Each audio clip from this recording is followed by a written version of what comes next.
2 मिनिटं मित्रांनो इकडे लक्ष द्या। आता ज्या ठिकाणी आता आपण सर्वजण उभे आहात, या तुमच्या मागच्या भिंतीपासून ते समोर आडवी भिंत दिसते बघा, या भिंतीपर्यंत हा जर संपूर्ण जर परिसर पाहिलात तर हा छत्रपती शिवरायांचा राहता राजवाडा आहे। म्हणजे त्या काळातलं हे राजांचं राहण्याचं घर आहे, म्हणून याला राजवाडा असं म्हटलं गेलेलं आहे। कल्पना करा। पण मित्रांनो तुम्ही एक कल्पना करा की आपले महाराज या वाड्यामध्ये राहत असताना त्या काळातलं या वाड्याचं वैभव कसं असेल याची तुम्ही 2 मिनिटे कल्पना करा। कारण या पहिल्यात उंच कट्ट्यावर तुम्हाला उंचही छोटी छोटी चौकोनी दगडं दिसतात का?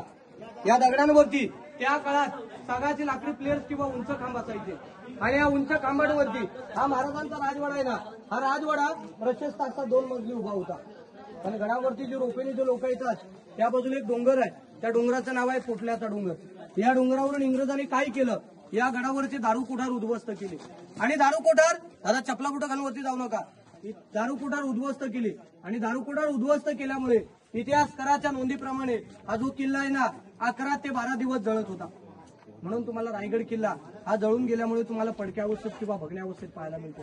मग तुम्हाला प्रश्न पडला असेल, तुम्ही राजस्थानला गेलात, राजस्थानचे गडकोट किल्ले चांगले आहेत, मग आपले मराठी राज्याचे किल्ले महाराष्ट्राचे का उद्ध्वस्त आहेत? कारण कल्पना करा, आपले महाराज कधी कुणाला शरण गेले नाहीत।